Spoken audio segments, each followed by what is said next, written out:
guys, thanks for watching my video. This video is really a recording of me as a newbie beginner miner putting together my first mining rig at the end of October 2021. So why did I get into building a mining rig? Well, it actually started previously when I invested in some SHIB token, and while I was playing around in ShibaSwap, I noticed that the fees were really high, sometimes in excess of $100 for the Ethereum transaction fees. And it got me thinking, how can I get some of those fees for myself? So I started to do a bit of research and I came across crypto mining. So I thought about how can I put a rig together.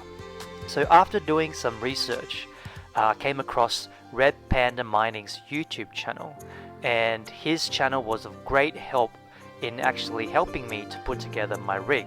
So I'll put a link to his YouTube channel below. He has lots of great resources and videos on how to put together rigs, especially for us newbie beginner miners.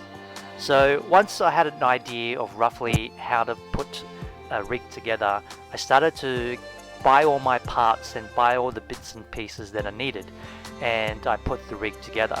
So hopefully you enjoy this video of my first mining rig. Now let's get started with the build.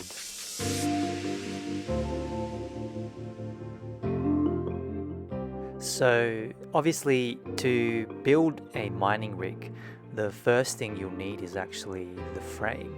And the frame that I went for was a Vita T3 frame.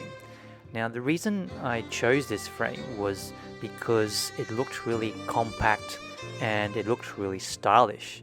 So I really liked the look of this frame, and that's why I actually went and purchased this particular frame. So putting it together was quite simple, but at the same time it was actually quite time consuming, as the instructions that are given to you are not exactly laid out like IKEA instructions. So it did take a while to figure out what goes where and where things should go, but eventually I figured it out.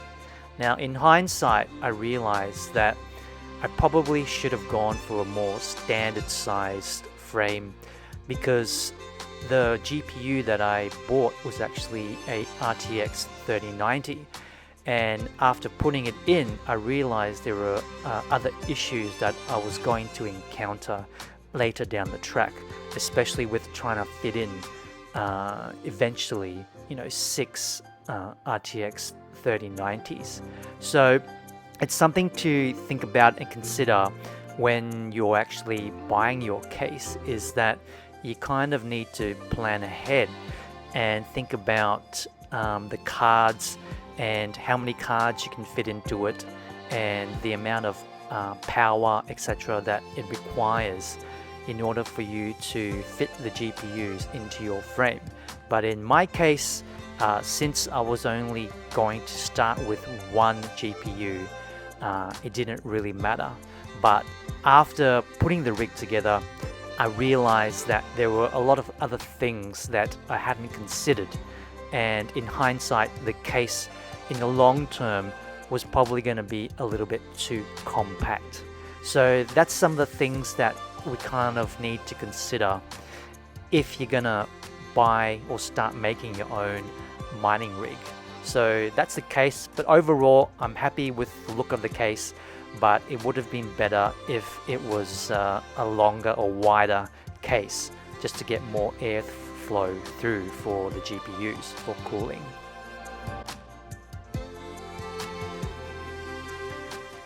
Things to put together were the motherboard, the CPU, and the RAM memory, and also the CPU cooling. Now the motherboard that I ended up getting was a mining specific motherboard, and that's the BioStar TB360 2.0. So the reason I went for a mining motherboard was because they're developed specifically for mining, and because they allow you to have quite a few PCIe slots, which means you can fit quite a number of GPUs on it. In this case, it can fit up to 12 GPUs. So that was quite convenient in terms of the long-term kind of plan for this particular rig at the time.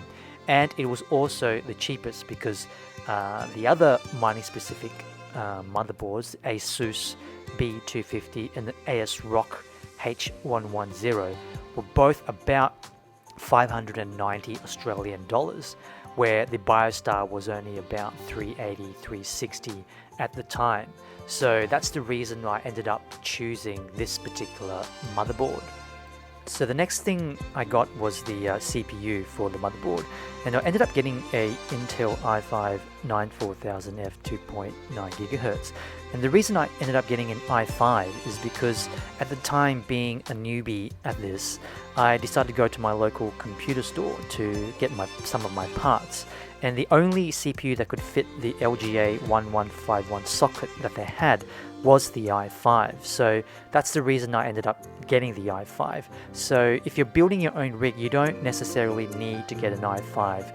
As Red Panda Mining recommends, a Pentium CPU really is enough. So really, you can save a couple of bucks here if you don't get, an i5 CPU. So installing the CPU is quite simple. You undo the lever, open the lid, and then grab your CPU. Now just check that the corner and the two notches are facing the same way as the socket when you put it in. It can only fit in one way, so just make sure they line up all correctly. And then once you've put it into the socket, close the lid, push the lever back down and lock it in place, and you're pretty much done. The next thing to do is actually to install your CPU cooling. Now you can use the stock fan that comes with the CPU, but I decided to actually go for liquid cooling. The reason for that was because the design I wanted for the rig was actually to be as quiet as possible, and after doing a bit of research, liquid cooling made the most sense for my circumstances. So it's pretty easy to put it together. The first thing you do is actually install the fan onto the radiator, which cools the liquid, and you just basically put the 4 screws into the radiator. Next thing you need to do is actually install the X bracket. So you flip your motherboard around and place the X bracket onto the motherboard. You turn the motherboard around again, and then you install the mounts in which the CPU cooler needs to mount onto later on, and you're pretty much done. Next thing to do is to line up the holes in your motherboard to the mounts on your case and then screw them in securely. Once that's done, we need to take our CPU cooler and remove the cover to reveal the thermal paste and copper plate. Align the thermal paste to your CPU and place it on top. Then screw in the cooler with the mounts provided with your cooler in a crisscross fashion so that you get even pressure on your CPU. Next, plug in the CPU cooling pump's power cable into the CPU fan slot of your motherboard. And finally, if you have a power switch, plug it into the motherboard and you're done. Now, the last step in this phase of the build is to install your RAM memory. So I just bought some Corsair Vengeance DDR4 2666 MHz RAM. Now, when you buy your RAM, just make sure that your motherboard supports the speed that you're going to get. And in regards to how much memory to buy, when I was doing my research, it was recommended if you're going to do a Windows build to get a bit more RAM. So that's why I bought 16 gigabytes of DDR4 RAM here. But I ended up in the end going with HiveOS, so I didn't really need the full 16 gigs. So I've got an extra memory, spare now. So if it's something that you want to kind of save a bit of cost on, you probably only need the one stick of 8 gigabytes. Installing the RAM is actually quite simple. So once you've got your RAM memory modules, what you want to do is on the motherboard, unclip the 2 clips on either side of the slots and take out your memory. So once you've got your RAM, just make sure the gap in the middle aligns up with the slots on your motherboard. So you don't want to put it the wrong way. So once you've slotted it in, just push it firmly down on each side until the clamps click in on either side. So once they've clicked in, you're done. So that's fairly simple. And if you've only got one stick of RAM, just check your motherboard's manual to double check which slot it should go into.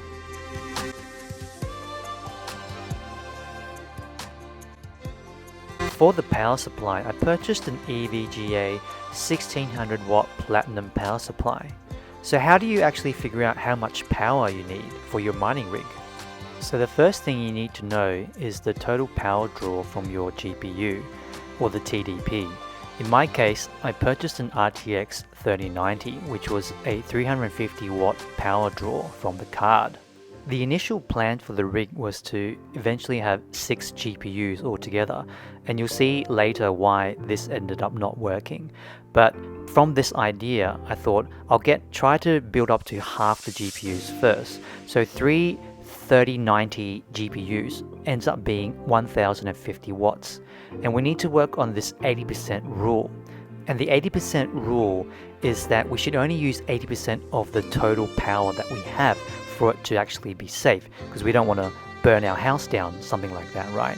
So 80% of 1600 watts was actually 1280 watts. So this meant that my 1600 watt PSU could support 3 GPUs at one time.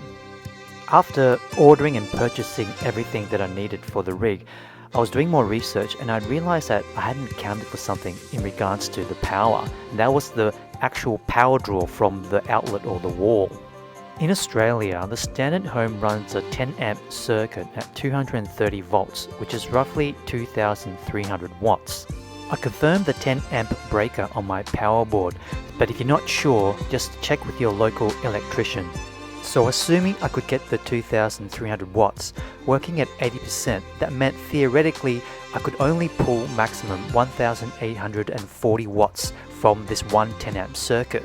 This meant I could only actually run 5 RTX 3090 GPUs from this one wall outlet, and not considering any other appliances that may have been running on the circuit at the same time. So this is an important step which I missed when I was actually gathering all my parts. So hopefully you can learn from my mistakes and avoid having the same problem I did. Now, plugging in the power supply to your motherboard is fairly simple.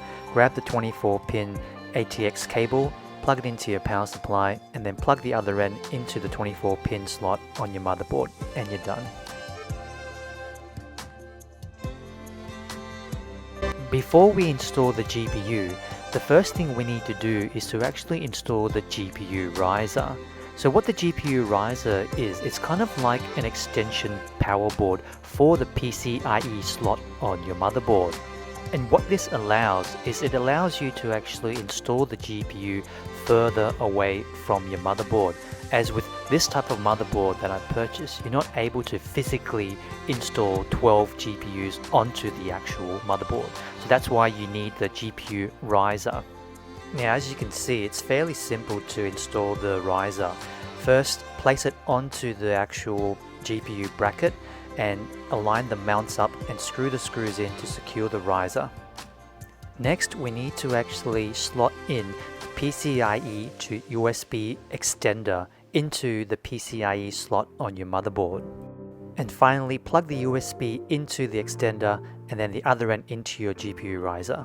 Before we plug the power into the riser, we first need to talk about what's the best way to power the GPU riser and GPU, and what do all the different connectors and cables handle in terms of power. Depending on the riser that you buy, there's usually 3 types of common female connectors on the riser board itself, and those are SATA, Molex, and 6-pin VGA/PCIe. On your graphics card itself, you'll have either an 8-pin or a 6-pin connector on there.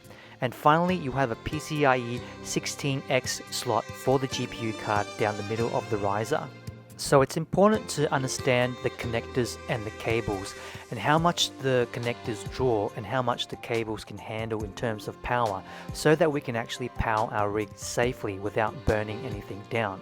So I've collated all the research and information I've actually done when I was building my rig and put it into this section, and hopefully it'll help you give you a very quick and simple understanding of it.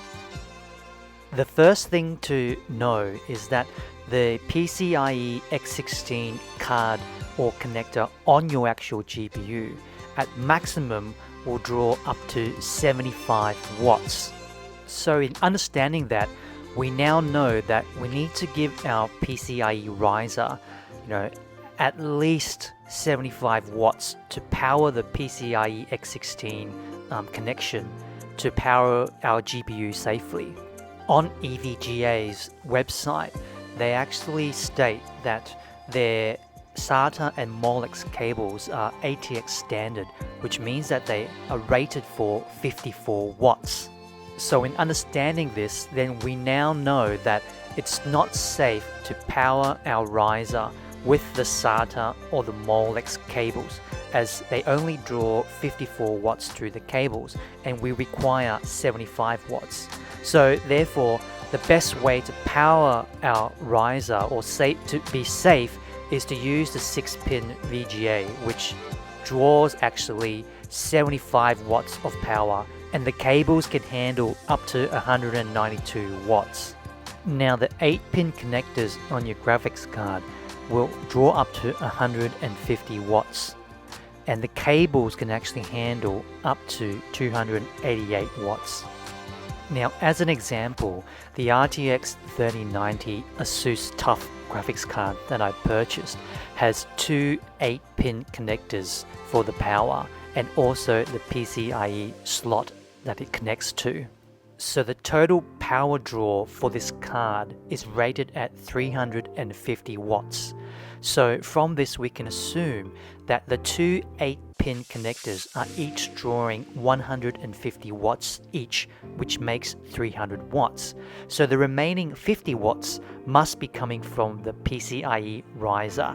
So in conclusion, it's important to know how much wattage each type of cable is able to actually handle and how much each type of connection will actually draw, so that when you start to figure out, how you're going to start splitting your power cables, when you start powering multiple risers and multiple GPUs, that we're able to do it in a really safe way, so that we bring power to the rig without melting down cables or causing burnouts, etc. Now back to our rig. The EVGA power supply I purchased actually came with 9 8-pin connectors on them, so I was able to do all my connections one-to-one. So for the riser, I basically took an 8-pin and straight into a 6-pin and connected to the riser itself. And finally, we're up to the GPU. So I purchased an ASUS TUF RTX3090 OC. The reason why I went for the RTX3090 was because while I was doing my research at the time, before all the new kind of software miners actually did their updates, the hash rate of the 3060s and 3070s were fairly close to the RTX 3090s in terms of like overall kind of volume. So what that meant was that, two kind of 3070s was equivalent to one 3090, and the power was not far off. And the prices at the time when I was actually doing my research in Australia, the prices for the 3070s were, they were pretty high as well. So in terms of the price and the efficiency in terms of hash rate I was going to get, the 3090s at the time made more sense. So that's why I actually ended up getting the RTX 3090, and I thought in the long term down the line it might be easier to resell to, if in the aftermarket if I needed to. And once again, after buying everything and doing more research, I found out that the RTX 3090 had heat problems with the memory on the back plate or the back side of the card, and it was a very common issue with the RTX 3080s and 3090s. So it was going to be another issue that I had to actually contend with later on down the track. So installing the GPU was quite simple. It was a matter of sliding it into the PCIe X16 slot, securing it onto the frame, and then plugging in the power.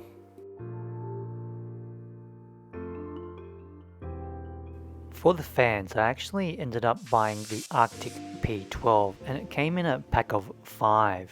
when I was doing my research, I came across a YouTube video which compared a lot of different fans, and this particular fan came out as a really good value for money fan, and it actually works really well. It's a high static pressure fan, which means it blows a lot of concentrated air kind of like straight forwards, and that's what I kind of really wanted for the mining rig in order to kind of get good airflow from the front to the back of the actual mining rig.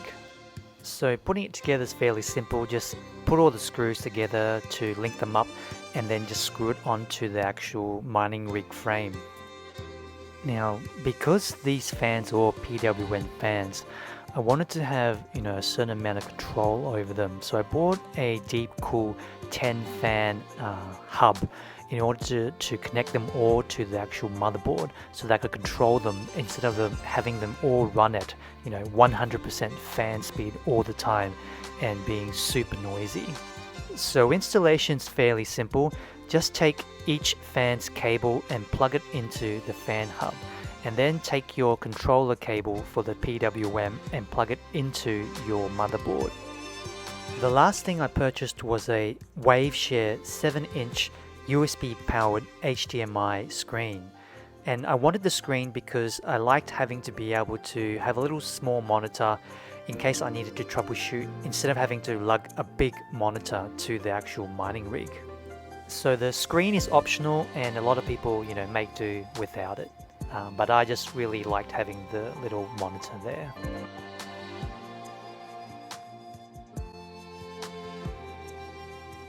So to install HiveOS, the first thing we need to do is actually go to HiveOS's website, and you want to actually create a new account. So once you click the create new account, you'll be given a new registration page. So here, just put in your email, a username and a password, and then in your email account, you'll be sent like an activation or verification code. So you need to actually, click the link and then put in your actual verification code and then click confirm. So next you'll be asked to actually set up your two-factor authentication. So you need to actually go to your phone and use Google Authenticator on your mobile. And here basically you need to scan the QR code on the screen, and it'll add this new address to your Google Authenticator. So once that's done, it'll actually give you a 6-digit code that you need to enter here to enable the 2FA. So once you've enabled your 2FA, then this will be actually your account. So once we've done this, what we want to do is actually go and download the files that we need.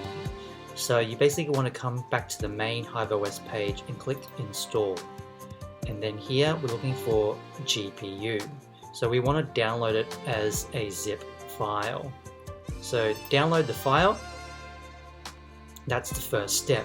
Secondly, we need something to actually burn the image onto the hard drive that we're going to use for our mining rig.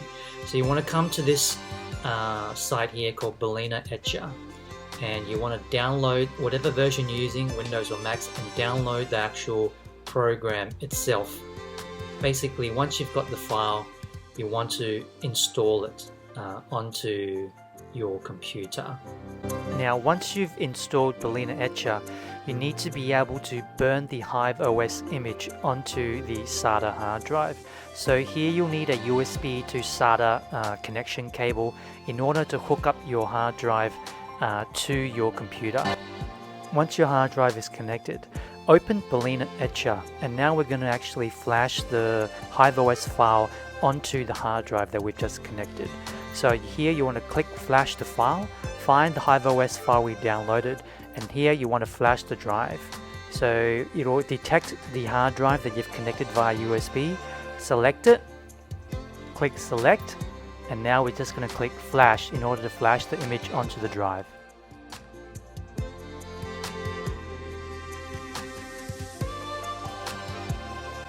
So once we've burned the HiveOS image onto our hard drive, you want to log into your HiveOS account that you've just created. And once you log in, you'll basically see your farm. So you only have one at the moment, and it's free. So click into your farm, and we need to set up our rig. So in here, we want to choose a rig, add a rig, as we're setting up the new rig. So you click add rig, and basically we're doing a new install. So because we've already downloaded the image, we don't need to do step 1 or 2 or 3. So we've already burnt it onto our SSD already. So the main thing we want to get here is our configuration file. Okay, so here you just want to download your configuration file. And what you do now is you plug in your SSD into your laptop or your computer now. And you want to basically place this rig.config file into the main directory of your actual SSD once it comes up. So that's all you need to do. You place this file into the main directory and you're all set up for HiveOS, and you just need to basically plug it into your rig and turn your rig on.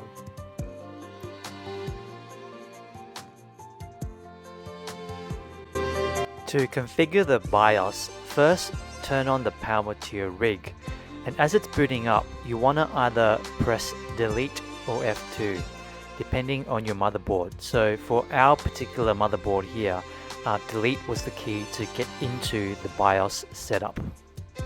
So once you're in your BIOS, the first thing that you want to do actually is to come in here and look for your above 4G decoding. So you want to come in here and actually enable 4G decoding. Okay. So after that, what we want to do is actually come in to find to enable automatically power on after power loss. So here we want to basically turn the motherboard on if you ever lose power, and the whole system will basically turn on if you lose power to the system, and that'll basically keep your rig running. So after that, what we want to do is to actually come to chipset and find our internal graphics. So internal graphics, we want to enable it, so to allow your graphics display to come out from the actual motherboard. So in our BIOS here, we have primarily display. IGFX refers to the internal graphics card, which is the graphics card on the motherboard. So unfortunately, with the CPU that I purchased, it doesn't have a inbuilt graphics chip in it. So I could not actually enable the internal graphics on the motherboard. So that's why my HDMI cable is connected to the actual graphics card. So from here, the next thing you want to do is actually find where you have the PCIe configurations. So basically basically for each PCIe slot, Red Panda Mining recommends to basically do Gen 1. If when you boot up there's an issue, you can use Gen 2 or Auto, but Red Panda Mining recommends to just go with Gen 1. So here you'll see that, you know, I've enabled basically every single slot on the 12 PCIe slots to be Gen 1. So you just go through that and change all of them accordingly. And once you've done that, the next thing you want to do is you can actually disable the HD audio, because you won't actually need it. So once that's done, basically you just want to come in and save changes and reset, and save configuration and reset, and that'll restart the rig or the motherboard, and you should have all the correct settings now.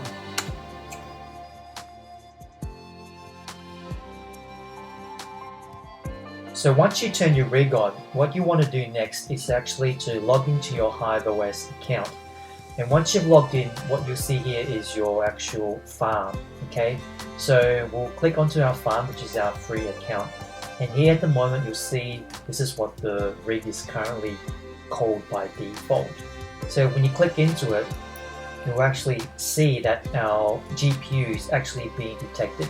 So in this case, our RTX3090 is actually being detected properly.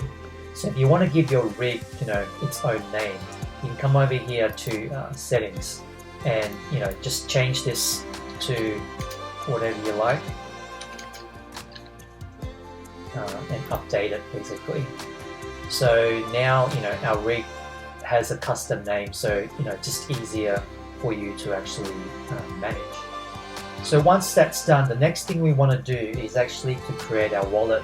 So you kind of want to come back to the main page, and there's two kind of types of wallets that you can create within HiveOS. So on this main page where we can see the farm, and you can have multiple farms, you'll see that there's a wallets tab here. And if you click into your farm, you'll see that there's also a wallets tab here as well. So the main difference is that at the farm level here, when you create a wallet, it creates what you call a global wallet. So all farms and all rigs can actually use this global wallet. If you go into the actual farm itself and create the wallet there, this wallet that is created will be just in regards to this farm. So depending on how many rigs you have on this farm, they can actually all use this wallet as well. So for ease of use, what we're going to do is come back to the main page and we're going to create a global wallet. So what you want to do here is to add a new wallet. Choose the coin you're going to be mining. So we'll choose Ethereum in this case. And then what you need to do is you need to copy and paste your own private wallet's address for receiving Ethereum into here. So paste that into here and then give your wallet a name so that you know which wallet you're referring to within HiveOS. And once that's done, just click create, and that'll actually create a new wallet for you here, which we'll be needing later on. Okay. Now next thing we want to do is actually configure the settings for our GPU. So we want to come back to workers, and here we want to click into our rig, and we'll see our graphics card here. So here on the right hand side, you can actually configure the settings. So for our RTX3090, the settings that I've been using are these, and we get a roughly about 120 mega hash with these current settings. So you can try and tinker around with the different settings or search around on the net for ideal settings, but I found that these are the settings for the RTX3090 that have been able to run stable at 120 mega hash. So once you've typed in all these settings, just click apply, and it will apply it to the actual GPU. So we'll see that here. The next thing we need to do is come back to the main page, and we want to go into our actual rig here. And once we're in a rig, what we need to do now is actually create a new flight sheet. The flight sheet is basically the instructions that you are giving the rig in order to start the mining. So we want to come into flight sheet, and we want to basically add a new flight sheet, right? So these are the instructions we're giving the rig. So the first thing we select is the type of coin that we're going to be mining. Secondly here, the wallet. So that's the wallet that we just created, okay, the Ethereum wallet. And then we need to select the pool. So the pool basically is where we're going to be mining, in this case, our Ethereum together. So if you join a pool, basically you share in the blocks that are mined, and you get a proportion, of the rewards. So you can come over here to this website here called Mining Pool Stats, and for Ethereum here you can check out, which pool is interesting for you, and here are the fees that involve in joining that pool. So that's something that you can actually do. So in this case, we'll just select a random pool. And you want to choose the closest server to you depending on where you are. So if you're in the US, choose one of the US servers. I'm in Australia, so Asia Pacific is probably closer for me, and you click apply. And then you want to select which software miner you want to use to actually do the mining. So it's up to you. You can do your research. There's a whole bunch of different types of miners here. I actually like T-Rex Miner, and T-Rex Miner is something that Red Panda Mining also recommends. So I've stuck with T-Rex Miner for most of my mining at the moment. So once you've done that, okay, you want to actually create your flight sheet. And what that will do is create the instructions that are required to tell the rig what to do and where to go mining, basically. So that's our flight sheet here down the bottom. The next thing we need to do now is actually assign the flight sheet to our rig. So we want to basically come up and go into our rig. So select our worker. And at this level here, you'll see this is our GPU, right? And here you'll see flight sheet. So when we click flight sheet, you see the list of flight sheets. So basically what we want to do now is assign this flight sheet to this rig or to this worker. So you see this little rocket button here. We just click that and it will actually start to assign the flight sheet to your rig. So we'll come back here and just let it run for a bit. And if you don't see it straight away, just keep refreshing your rig until you see the GPU come up with its stats. Once you've refreshed the page a couple of times, you'll see the stats for the GPU start to actually come up. So here you can see that we're actually getting 120 mega hash on the RTX3090 with these settings that we actually put in at 80% fan, -200 core, and 2100 memory and a power limit of 305. So that's pretty much it. The rig is now mining away. It's always recommended to update the OS. So it's very easy to update miners and the operating systems in HiveOS. So if you ever see this come up within your HiveOS account, you generally want to click it and come down here to force upgrade and reboot after complete, and then click upgrade. And what this will do is it'll send any updates to the rig itself and then automatically update it and then reboot the rig for you. So for example, if you get a new version of your T-Rex miner or your other miner, it basically will update it to the rig and then it'll reboot the rig for you. So that's why it's quite easy to use HiveOS to kind of manage the whole rig. Now once the rig was built, I didn't actually mine Ethereum tokens directly. I was actually mining Shiba Inu tokens before I actually built the rig with my computer CPUs. So I decided to continue mining Shiba tokens in the meantime. And so how you do this is you come to this site called Unmineable. And what Unmineable allows you to do is to actually mine a non-proof of work tokens. So there's a lot of tokens here that you can have a look at that normally you can't mine. And what Unmineable allows you to do is to mine Ethereum or some other proof of work token, and they basically exchange what you mine for the token that you want.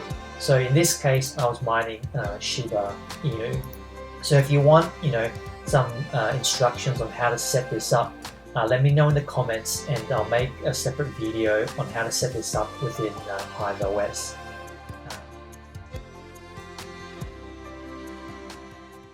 As I mentioned earlier in video, the RTX3090 had a very common issue with the memory junction temperatures overheating to over 100 degrees. And so after doing some research, I tended to do a kind of little fix to try and reduce the memory junction temperatures down. So as you can see here, I started off with about 104 degrees Celsius memory junction temps. and that's really high, and the max recommended is about 110 degrees before you actually start damaging the chips. After doing more research, I found that keeping the memory junction temperature to under 95 degrees Celsius was the best operating temperature for the card in the long term. So what I did for the fix was, with the spare Arctic P12 fan that I had, I actually installed it to the side of the graphics card to blow directly on the back plate to cool this reverse side of the GPU down with cool air. Now, the high static pressure of the fan worked quite well in actually forcing air through all the gaps on the reverse side of the plate, and this actually really helped in reducing the memory junction temperatures after quite a few tests, all the way down to about 90 degrees Celsius. So I was able to keep it stable around that kind of temperature. So this solution allowed me to run the actual GPU at this temperature quite stably for 2 weeks. So it's quite an easy fix, but what it also meant is that now I need more space to accommodate for it. So I probably can only fit maybe 3 or 4 GPUs on the actual frame now. So instead of having the fan kind of hang off the side of the frame, I'm going to experiment with different solutions to see if I can find something a little bit more permanent and a little bit more, space saving. So I'll make another video in regards to my experiments on trying to reduce the memory junction temperatures on the RTX 3090.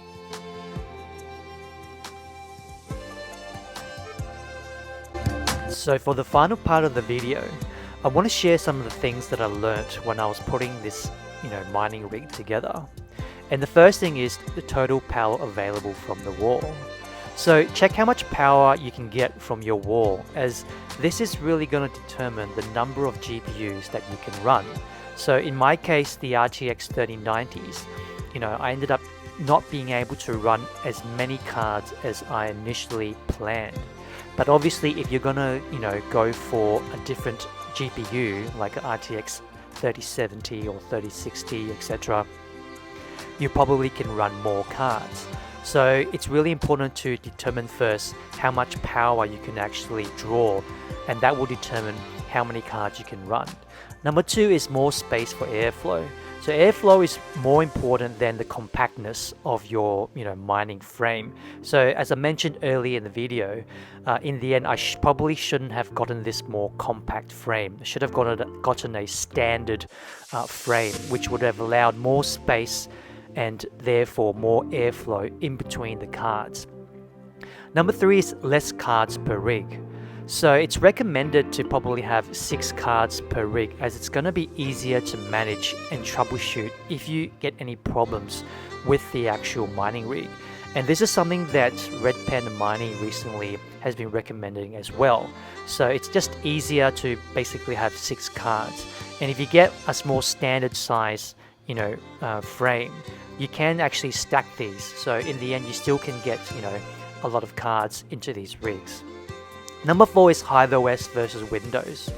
So HiveOS allows, really ease of management, but it costs, some money once you, reach a certain number of GPUs. So there's a cost involved there. Whereas Windows is actually free, but it's actually going to require more manual handling with the updates. So you've got to really determine, what's best for you. So in my case, I prefer having, the ease of management with HiveOS. Number 5, lots of research before buying. So it's better to do more research before putting your parts together and buying them. And that's something that I learned, as you've probably seen throughout the video, that doing a lot more research on the card that you're intending to buy, the frame, and all these things, it's worth doing a little bit more research before putting it together so that you can save time and money.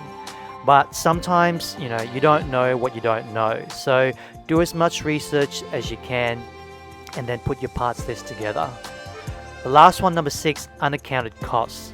So in actual fact, the rig costs more than what is often, mentioned, online, or what you actually end up planning, to spend, because it really depends on where you are in the world and how much the parts cost you where you are. And the second thing, it depends on your current circumstances, like what is your current setup in your home or office, like what are the gears that you have already. So if you need, so in my case, I needed to buy extra equipment in order to extend my network with more cables, more power boards, more equipment to be able to basically set up the rig where I wanted it, in my office. So all these little things will actually add up in the long run, and they're costs that were often not accounted for when we're actually talking about building the rig. But obviously, these costs sometimes are a one-off where you will spend it at the beginning and you can use these equipment, as you go further along. So finally, thanks for watching my video. I really appreciate it a lot. And I hope all the info was helpful and useful that I put together through all my research, and hopefully by having it all in one place, it's been beneficial to anybody who's thinking about starting to build their first rig. So I'm still also learning, so go and watch a bunch of videos from all those mining experts out there, and they can really help you and me on our journey of crypto mining. So I'd like to apologize for the bad editing skills, as this is also my first video for YouTube. So apologize for sometimes the sound being too loud or too soft, and maybe some bad video editing. But thanks for your patience in watching to the end. I really appreciate the time you've taken.